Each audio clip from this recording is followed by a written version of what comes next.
Tips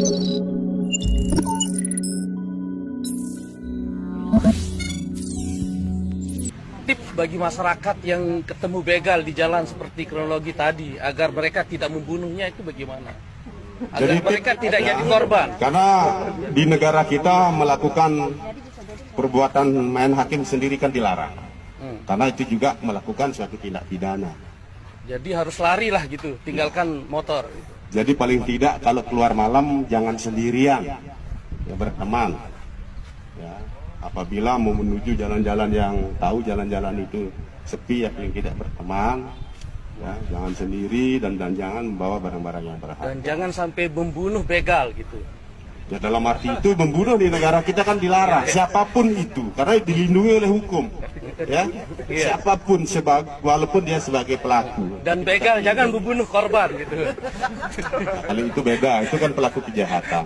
Dan nanti ini tetap kita akan dalami. Ya, hari ini saya Ratna Jarum akan membahas beberapa topik hukum dalam edisi Melek Hukum kita kali ini. Nah, hari ini saya ditemani oleh Bang siapa Bang? Seperti biasa dengan Rudi. Bang Rudi ya. Nah, ini temanya nih sekarang lagi banyak banget, sempat viral. Ini peristiwa waktu itu di NTB ya. NTB ya, di NTB Lombok ya. Iya, tentang itu apa tuh? Tentang pembegalan itu ya. Oh, yang mereka ini ada satu orang lagi naik motor dibegal. Betul. Terus terjadi perkelahian menyebabkan begal itu tewas. Ya, lalu menjadi si korban menjadi tersangka. Ini viral sekali. Viral ya, iya, di mana-mana. betul. Padahal ini kejadian bukannya pertama kali loh, Mbak. Oh gitu. Iya, semuanya kontrol oleh netizen nih.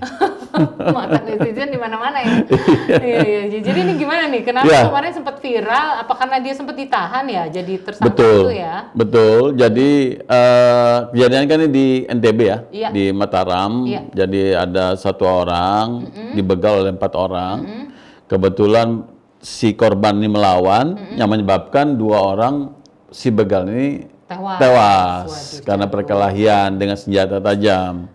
Yang menjadi lucunya lagi, ya pada waktu pemeriksaan, ya waktu pemeriksaan di polisi, yang menjadi saksi terjadinya pembunuhan itu adalah si begalnya yang 2 lari tadi. Padahal kan dia berempat.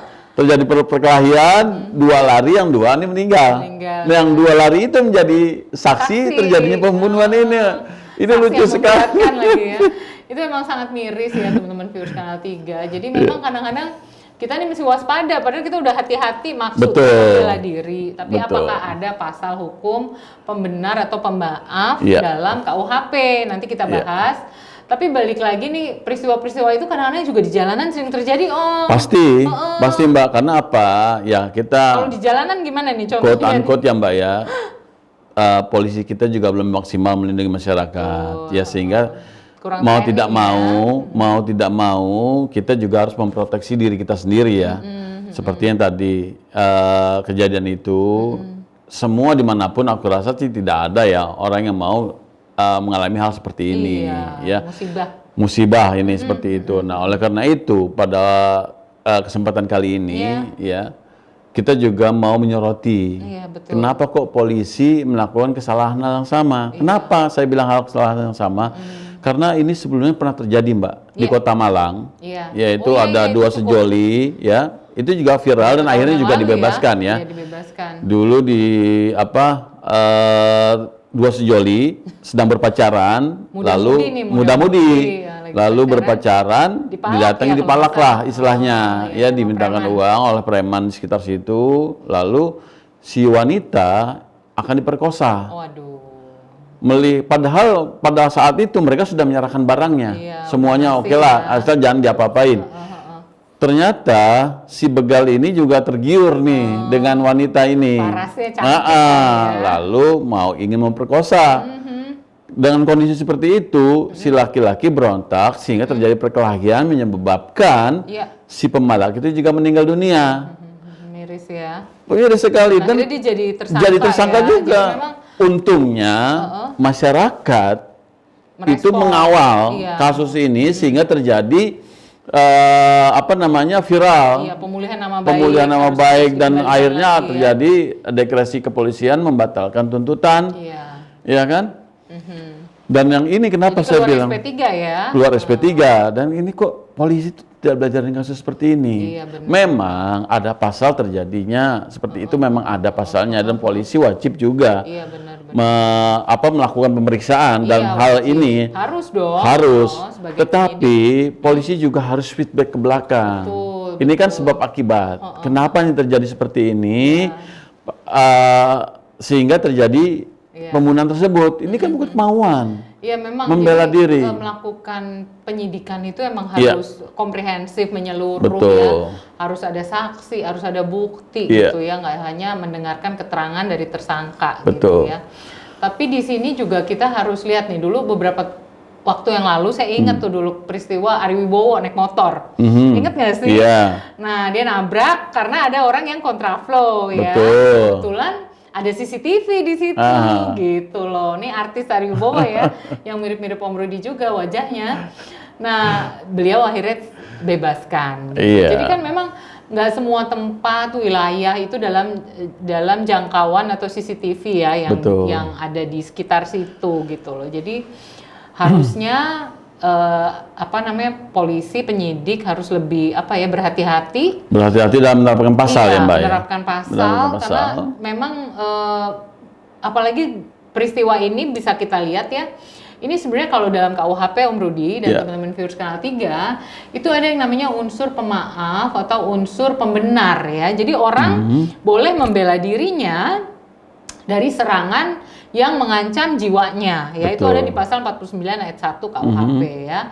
Tidak dapat dipidana seseorang yang melakukan perbuatan yang terpaksa untuk membela dirinya atau orang lain dia belain tuh si pacar kayak tadi itu ya. Mbak, ini yang kadang-kadang masyarakat awam itu tidak paham. Iya kan? Masyarakat awam tidak paham, polisi juga tidak mengerti. Iya kan? Dia selalu menerapkan pasal tentang pembunuhan saja. Tidak menyebabkan hilang seseorang atau menyebabkan seseorang luka berat akan dikenakan pasal undang-undang seperti nomor sekian. Padahal kan seperti Mbak Ratna sampaikan tadi, ada pasalnya melindungi kita nih Mbak sebagai korban. Iya, betul, ada. Ya, ini persis kejadian pada waktu itu ada kejadian mungkin di Surabaya kalau nggak salah. Iya, ya jadi seorang Kopaska Mbak. Kopaska kan Mbak tahu tuh. Itu Korps Pasukan Khusus Angkatan Laut. Ya Mbak di atas marinir. Kalau di Angkatan Darat ada Kopassus. Nah ini Kopaska. Rumahnya dirampok Mbak. Oh iya dia melawan. Ya kan rumahnya dirampok ya karena dia sudah terbiasa dengan itu. Akhirnya perampok itu semua ditembak mati sama dia. Gitu loh. Karena membela diri hartanya dia gitu loh. Nah sedangkan kalau kita compare ya dengan negara-negara maju seperti yang kita ambil contoh di Amerika lah ya Mbak ya, di Amerika tuh ada undang-undang yang private protection memasuki ya, jadi ada undang-undang yang melindungi warga pemilik private land atau rumah atau apapun ya yang bisa melakukan tindakan entah itu menyebabkan orang tersebut mati bahkan itu akan dilindungi oleh undang-undang Mbak betul. Karena mereka sudah memasuki hak private-nya dia. Saya rasa ini perlu Mbak kita kita gaungkan kepada masyarakat terutama di DPR DPR Komisi 3 yang membawahi hukum bahwasanya undang-undang ini harus dimasuk Legitnas gitu loh. Prolegnas prolegnasnya ya, program legislasi nasionalnya. Bahwasanya karena kenapa ini perlu? Karena polisi sendiri masih terbatas tenaganya dan kemampuannya untuk melindungi masyarakat seluruh Indonesia. Untuk memahami peraturan. Betul. Kadang-kadang peraturannya nih tumbang tindih, di sisi lain peraturan misalnya tadi lalu lintas dia pakai pasalnya, di sisi lain padahal KUHP sebagai payungnya ini sendiri sudah karena ini ada unsur pidananya malah kok kayaknya diignore. Diignore Mbak, tidak tidak disosialisasikan kepada masyarakat. Tugasnya nih Mbak Ratna dan teman-teman nih yang berkecimpung dalam hukum untuk menyuarakan seperti ini. Agar apa Mbak? Agar masyarakat tidak takut. Apabila terjadi hal-hal yang seperti ini lagi. Bela diri kok jadi tersangka. Lah itu dia, gitu loh. Di dalam rumah sendiri, melindungi properti kita sendiri, gitu ya. Jadi teman-teman, pada prinsipnya undang-undang memberikan unsur pembenar dan pemaaf jika kita mempertahankan hak kita, ya. Jadi tidaklah dapat diharapkan dari seorang warga negara menerima suatu perlakuan hukum yang ditujukan padanya secara semena-mena nih. Betul. Mau dibunuh, mau diancam, ya. Iya. Unsur pembelaan diri itu sendiri sudah dilindungi oleh undang-undang. Undang-undang nomor berapa tadi, Mbak? Tadi 49 ayat 1. Jadi, Nah, saya juga baru tahu nih, Mbak. jadi ini masuk kategori pembelaan darurat. Sebenarnya polisi serta-merta menurut saya penyidiknya saat itu udah bisa memutuskan. Harusnya sudah bisa tahu kenapa. Jadi tidak usah ditindaklanjuti lagi. Sampai menyebabkan keresahan masyarakat segala macam. Akhirnya kan kabar reskrim. Nah, ini juga pembelajaran, Mbak. Saya rasa pembelajaran kepada siapa? Kepada polisi agar lebih selektif, ya, agar selektif dalam hal penerimaan penyidik, ya kan? Betul. Selektif lagi dalam hal kurikulum untuk para penyidik-penyidiknya, sehingga mereka selalu update dengan kondisi sekarang gitu loh. Ya, jangan sampai netizen lagi. Lah iya, jangan sampai kita lagi yang harus mengkontrol, walaupun fungsi kontrol ada tetap di masyarakat ya Mbak ya, gitu loh. Oke teman-teman, mungkin ada sedikit pertanyaan ya bisa disampaikan lewat komentar kita, ya. Terima kasih Om Rudi. Saya rangkum sedikit ya, peristiwa hukum yang terjadi di Mataram tadi memang peristiwa yang terpaksa harus dikerjakan oleh si korban ya yang ternyata jangan tersangka. Untuk apa sih? Untuk membela sebenarnya ya. Jadi di sini persoalannya itu kan harus dalam asas hukumnya kan tidak boleh membunuh atau melukai lawan, ya kan? Tetapi kan ada kondisi keadaan memaksa dia yang terbunuh atau dia harus membunuh kan gitu. Iya, jadi mati konyol karena diserang 4 orang tadi gitu ya. Jadi prinsipnya memang dalam unsur pembenar atau pemaaf ini harus ada serangan yang melawan hukum nih, serangannya udah ada.